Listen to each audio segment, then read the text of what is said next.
Hello, everybody. How y'all doing this afternoon? Hope you're doing well. I know my day's definitely been good. I won't go into it. Anyway, yeah. Um, so yeah.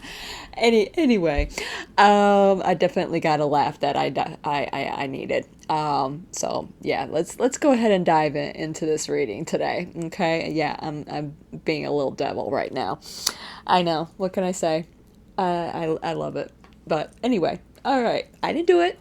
Somebody else did it.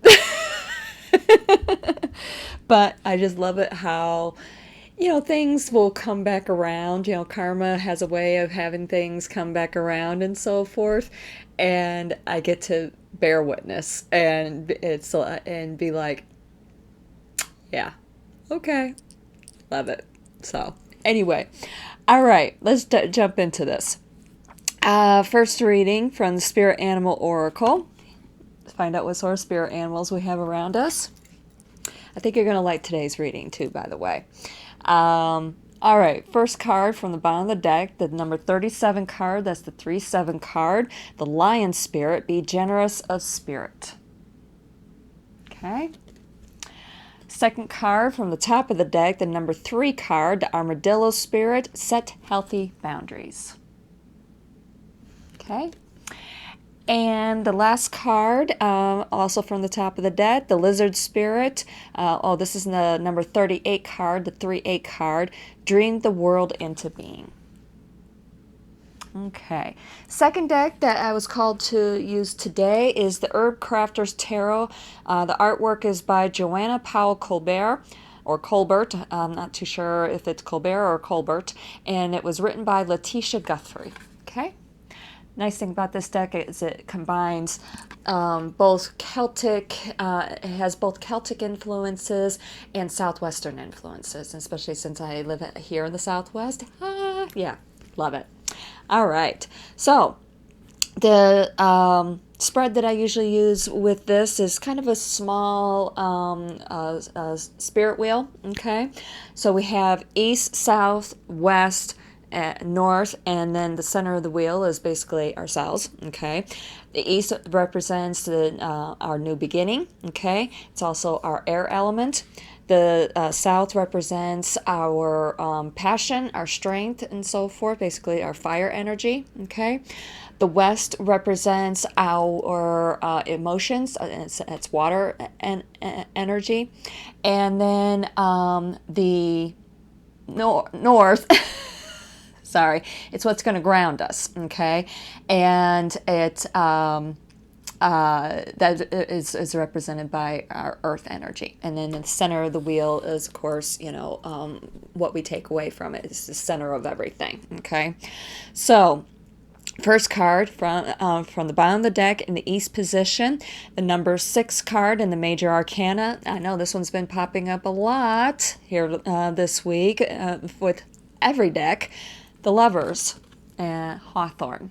Okay, so and again, I know I've said this every day. It could be about self-love. It could be about business partnerships, romantic partnerships, friendships, family relationships, what have you. Okay, but I've been finding that what's been resonating with me is the self-love part. Especially if you didn't watch this morning's message, definitely go check that out, and also the last couple of tarot message readings, because especially after the reading yesterday, there was a lot of major arcana cards that came out, which usually means that a huge message is trying to come out and pound into our heads, and we're just not listening or whatever.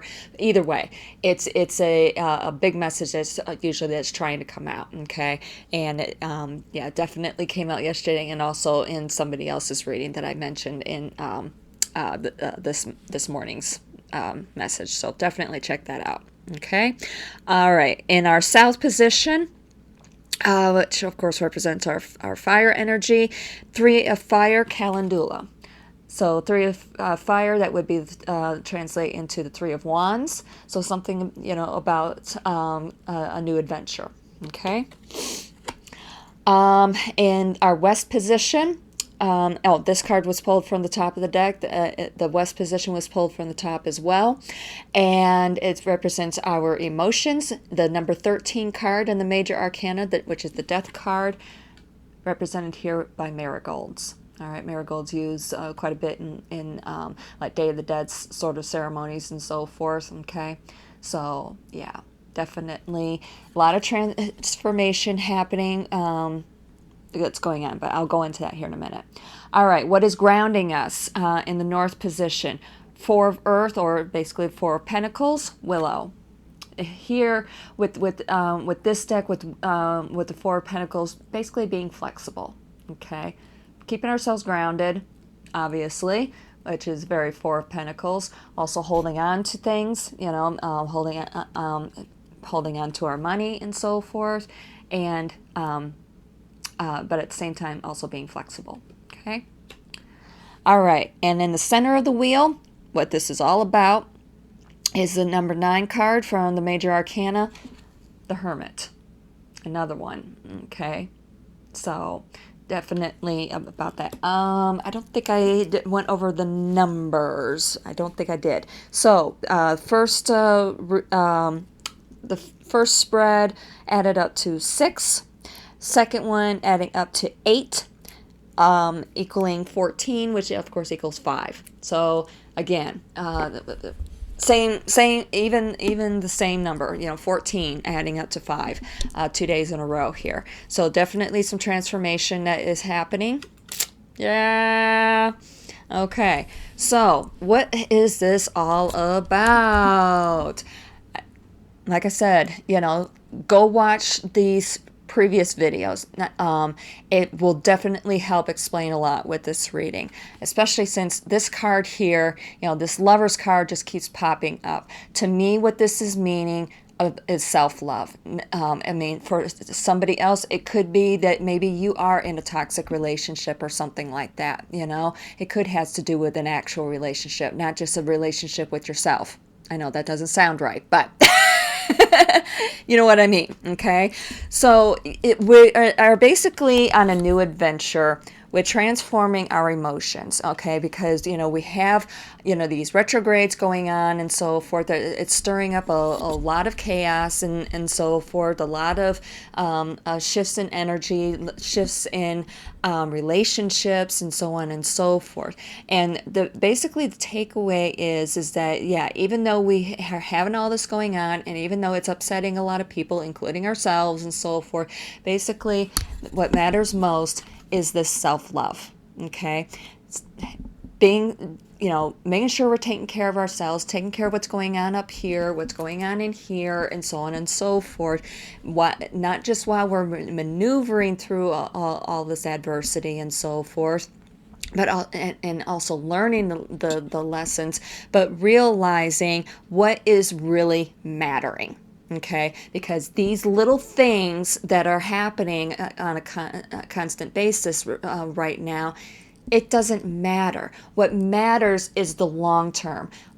Each of those people who are toxic in your life or what have you, they're here for the short term, okay? Unless you make them long term for whatever reason, but then that is up to you. That is where you need to be going in and doing some inner work and figuring out why. Why is it that you are staying in this toxic relationship? Why are you staying in the toxic job? Why, you know, why are you still dealing with toxic relatives and so on and so forth? Why? That's where you have to go inside and figure things out. And then, and for those of us who are realizing it and everything, realizing that, you know, it is about the long term. It is about, you know, all this other stuff. Who cares? You know, that's how we're able to realize, you know what, I can set these healthy boundaries, while at the same time be generous of spirit, knowing when to cut people off, because it's like, you know what, it ain't going to matter what you do or anything, and still, keep moving forward with our dreams. Okay, so if you like this video, like the content coming out of this video, please like it, please share it, and I'll see you tomorrow. All right, love you.